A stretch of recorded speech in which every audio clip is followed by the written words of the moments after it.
इस कहानी की शुरुआत में हम एक आदमी को देखते हैं जो कि अपनी बूढ़ी पत्नी से बात करता है। जी हाँ दोस्तों, यानी कि ये पति पत्नी है। ये आपस में बात करते हैं कि इनके घर के हालात अभी कुछ ठीक नहीं चल रहे हैं। इनके घर के अंदर एक खतरनाक सा दिखने वाला शैतान हमेशा आकर रोज आकर अटैक करता है। दोस्तों, वो जो बूढ़ी औरत होती है वो अपने पति को बताती है कि कल भी उसने हमारे ऊपर अटैक करने की कोशिश की थी।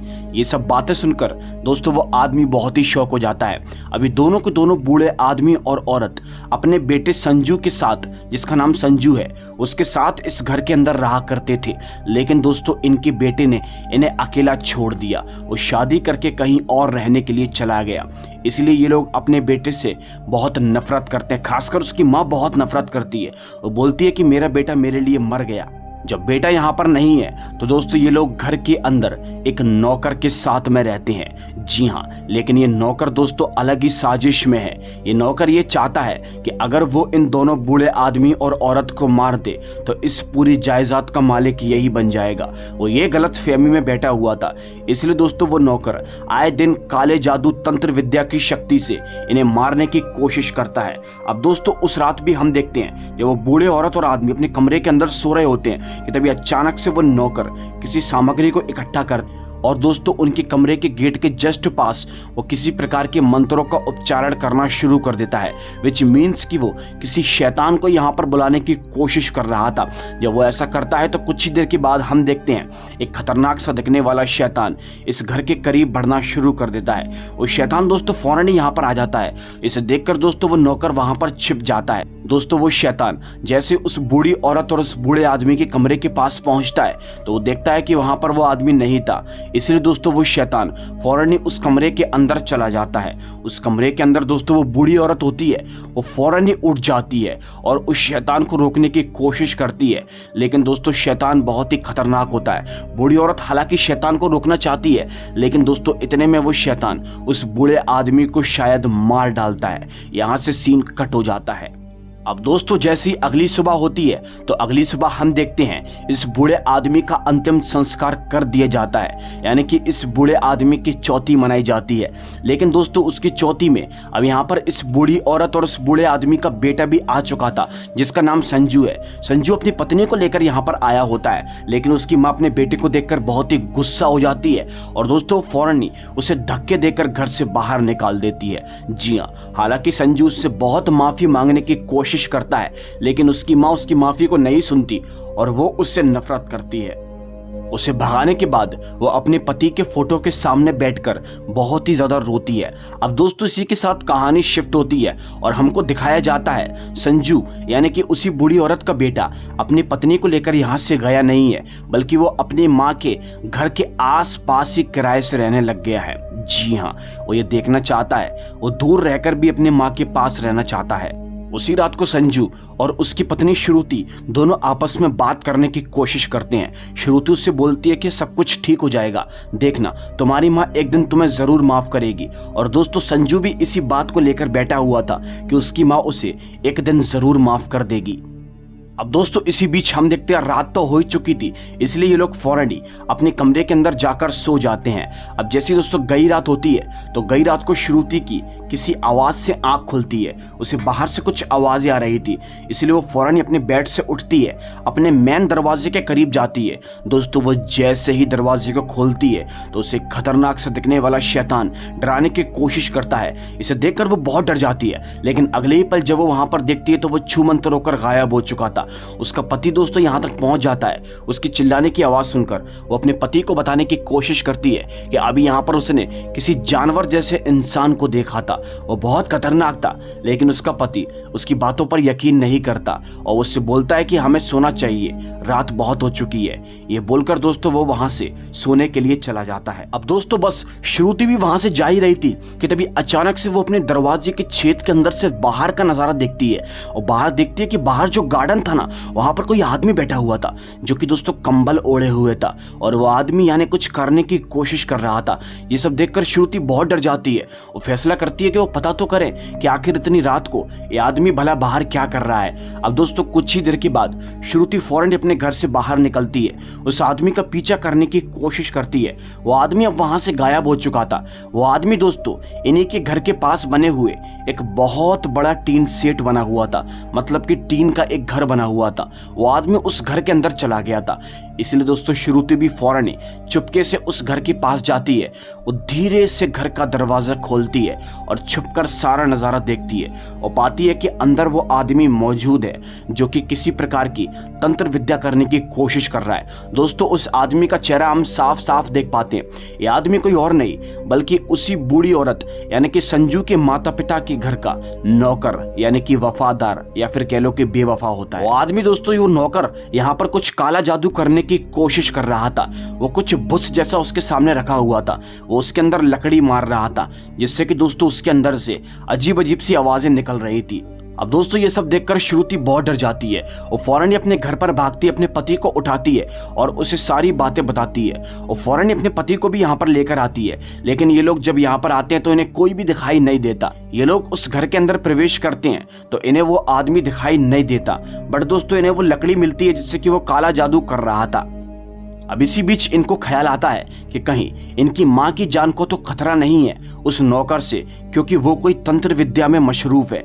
इसलिए दोस्तों ये फौरन ही भागते भागते अपनी माँ के पास पहुंच जाते हैं। अब संजू यहाँ पर दरवाजे को बजाने की कोशिश करता है और माँ से बोलता है कि दरवाज़ा खोल दो, हमें कुछ ज़रूरी बात करनी है। लेकिन दोस्तों उस रात भी उसकी माँ दरवाज़ा नहीं खोलती। जी हाँ, वो बहुत ही गुस्से में होती है, वो दरवाज़ा नहीं खोलती। संजू और उसकी बहू काफ़ी रिक्वेस्ट करते हैं लेकिन दरवाज़ा नहीं खुलता। काफ़ी रिक्वेस्ट के बाद भी दरवाज़ा नहीं खुलता तो दोस्तों संजू यहाँ पर बहुत ही गुस्सा हो जाता है और बोलता है कि कैसी माँ हो आप, एक बार अपने बेटे की बात भी नहीं सुन सकती। मैं ही खुद पागल हूँ जो आपसे माफ़ी मांगने के लिए आया हूँ। जी हाँ दोस्तों, संजू खुद गुस्सा हो जाता है और अपनी पत्नी को लेकर यहाँ से चला जाता है। अब दोस्तों जैसे यहाँ पर ये होता है तो अंदर उसकी माँ रोना शुरू कर देती है, क्योंकि उसे भी अपने बेटे की बहुत फिक्र हो रही थी। वो अपने बेटे से मिलना चाहती थी, उससे बात करना चाहती थी। वो दोस्तों भी रो ही रही थी कि तभी अचानक से उसके कमरे के अंदर वही नौकर आ जाता है। जी हाँ दोस्तों, जिस नौकर का नाम बंसी होता है। बंसी यहाँ पर फौरन ही आता है। वो कोई काला जादू करने की कोशिश कर रहा था। वो यहाँ पर दोस्तों उस बूढ़ी औरत से बोलता है कि मैं तुम्हें जान से मारकर खत्म कर दूंगा और इस पूरी जायदाद का मालिक मैं ही बन जाऊंगा। अब दोस्तों बंसी यहाँ पर कुछ मंत्रों के उच्चारण करने की कोशिश करता है। दोस्तों वो जैसे यहाँ पर मंत्रों के उच्चारण करता है तो दोस्तों हम देखते हैं वो खतरनाक सा शैतान यहाँ पर भी प्रकट हो जाता है। और वो शैतान दोस्तों उस बूढ़ी औरत के करीब बढ़ता है उसे मारने के लिए, और बंसी यहाँ पर छिप जाता है। और कुछ ही देर के बाद यहाँ पर उस बूढ़ी औरत के चिल्लाने की आवाज़ आती है, विच मीन्स कि शायद उस शैतान ने उस बूढ़ी औरत को मार डाला। वेल गाइस, इसी के साथ कहानी यहाँ से शिफ्ट होती है और अब हम देखते हैं उसी आदमी को, यानी कि उसी बंसी नाम के आदमी को, जो कि दोबारा किसी उसी घर के अंदर जाता है और दोबारा किसी कुछ काला जादू जैसी चीज करने की कोशिश करता है।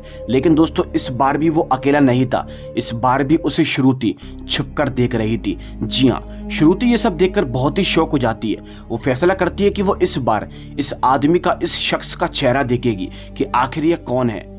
इसलिए श्रुति दोस्तों घर के पास घूमते घूमते घर के सबसे आगे वाले हिस्से पर चली जाती है और दोस्तों वहां पर एक सीढ़ी को लगाती है और सीढ़ी पर चढ़कर छिपकर देखने की कोशिश करती है। लेकिन दोस्तों वो जैसे ही उस शख्स का चेहरा देखती है तो वो दोस्तों दंगी रह जाती है, क्योंकि वो देखती है दोस्तों वो नकाबपोश, वो कंबल ओढ़ा हुआ शख्स कोई और नहीं बल्कि दोस्तों इन्हीं की माँ, यानी कि संजू की माँ, और यहाँ पर श्रुति की सास होती है। जी हाँ, आप लोगों ने बिल्कुल सही सुना। यानी कि दोस्तों उस रात हमने देखा था कि उस शैतान ने इस बूढ़ी औरत को मार दिया था, जबकि दोस्तों ऐसा नहीं था, हम देख नहीं पाए थे। लेकिन एक्चुअल में इस शैतान ने उस बूढ़ी औरत को नहीं बल्कि दोस्तों उनके घर के नौकर बंसी को मार डाला था, क्योंकि दोस्तों यहाँ पर संजू की माँ तो ऑलरेडी काले जादू में उससे भी ज्यादा माहिर थी। जी हाँ, आप लोगों ने बिल्कुल सही सुना।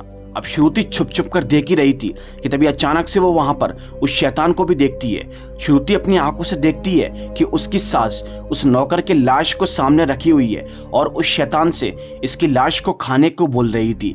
अब दोस्तों श्रुति ये सब कुछ देख ही रही थी, वो अपने आप को संभाल नहीं पाती, वो जोर से चीख और चिल्लाना शुरू कर देती है। जब वो चीखती है तो दोस्तों वो शैतान उसे देख लेता है। अब दोस्तों श्रुति फौरन ही अपनी जान बचाकर वहां से भागने की कोशिश करती है, उस शैतान भी उसके पीछे भागता है। श्रुति ज्यादा देर तक उस शैतान से बचकर नहीं भाग पाती। एक वक्त पर आकर वो शैतान उसे पकड़ लेता है और उसे मारना चाहता है, लेकिन दोस्तों इससे पहले कि वो शैतान उसे मार पाता तभी दोस्तों श्रुति का पति संजू वहां पर आ जाता है और उस शैतान का मुकाबला करता है। बट दोस्तों वो शैतान पलक झपकते ही एक पंच मारकर संजू की बड़ी दर्दनाक तरीके से उसे वहीं पर ही बेहोश कर देता है।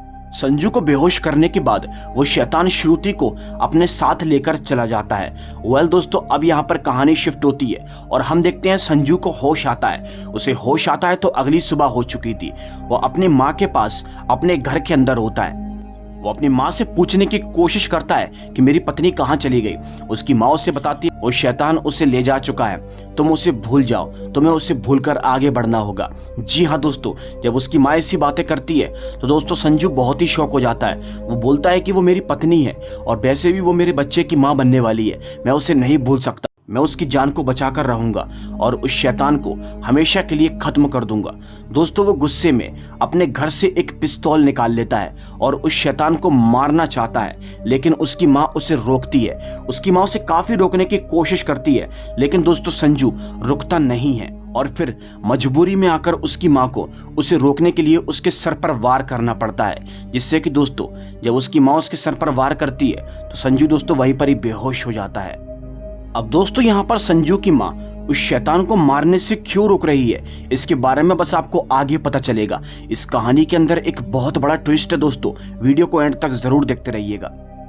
अब हमें रात का सीन दिखाया जाता है। दोस्तों रात के वक्त पर हम देखते हैं यहाँ पर ये बूढ़ी औरत कुछ काढ़ा टाइप का बनाती है और वो काढ़ा बनाने के बाद उसी घर के अंदर जाती है और दोस्तों उसी शैतान से जाकर मिलती है। जी हाँ, वो उस शैतान को ये काढ़ा पीने के लिए देती है। आप लोगों ने बिल्कुल सही सुना। वो शैतान से बात करती है और बोलती है कि तुम्हें क्या जरूरत थी मेरी बहू को मारने की। लेकिन दोस्तों अभी वो ये सब बातें कर ही रही थी कि तभी अचानक से पीछे से उसका बेटा संजू दोस्तों वहां पर फिर से बंदूक लेकर आ जाता है। जी हाँ, अब संजू यहाँ पर उस शैतान को खत्म करना चाहता है, उसे मारना चाहता है। उसकी माँ फिर से उसे रोकने की कोशिश करती है। अब दोस्तों इसी बीच हम देखते हैं वो बूढ़ी औरत उस शैतान से यहाँ से भागने के लिए बोलती है और वो शैतान भी दोस्तों पलक झपकते ही फौरन ही यहाँ से भाग जाता है। जी हाँ, आप लोगों ने बिल्कुल सही सुना। अब ये सब देखकर दोस्तों उसका बेटा संजू दोस्तों बहुत ही शौक हो जाता है। वो सोचता है कि उसकी माँ उस शैतान को यहाँ से भगा क्यों रही है। अब दोस्तों ये लोग भी यहाँ से भागते भागते फौरन ही दोबारा किसी अपने घर के अंदर चले जाते हैं।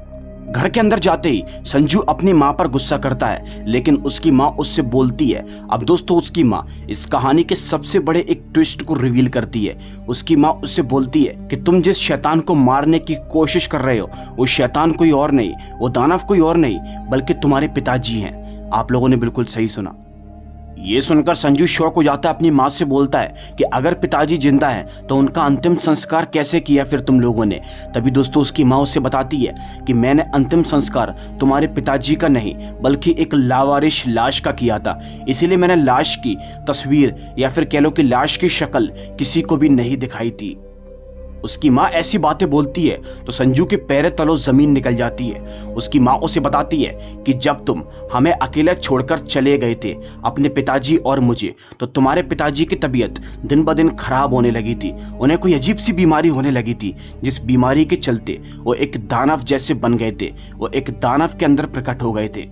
अब दोस्तों संजू को सारी सच्चाई के बारे में पता चल चुका था। वो अपनी माँ से माफी मांगता है कि वो उन दोनों को अकेला छोड़कर गया, इसीलिए उसके पापा की ऐसी हालत हो गई। वो रो रो कर अपनी माँ से माफी मांगता है। अब कुछ ही देर के बाद श्रुति भी यहाँ पर आ जाती है। वो दरवाजे पर आती है, वो सही सलामत जिंदा होती है। श्रुति बोलती है कि वो दानव मुझे मारने के लिए मेरे पास आया था, लेकिन उसने मुझे मारा नहीं। ये सब सुनकर ये लोग समझ जाते हैं कि वो इनके पिताजी ही हैं। और वेल कुछ ही देर के बाद हम देखते हैं वो दानव यहाँ पर संजू के पास आता है और संजू से झपट जाता है। वो उसे नुकसान पहुंचाने की कोशिश करता है, लेकिन दोस्तों संजू उस दानव से बोलता है कि मैं तुम्हारा ही बेटा हूँ। जी हाँ, अब जब वो बार बार ऐसे बोलता है तो दोस्तों वो दानव एकदम शांत हो जाता है और वो अपना रूप बदलकर उसके पिताजी के रूप के अंदर तब्दील हो जाता है, यानी कि वो अपने असली रूप के अंदर आ जाता है। अपने पिताजी को सही सलामत देखकर संजू को भी यहाँ पर बहुत अच्छा लगता है, लेकिन उसे अपनी गलती का एहसास होता है कि बूढ़े माता पिता को इस उम्र में अकेले नहीं छोड़ना चाहिए।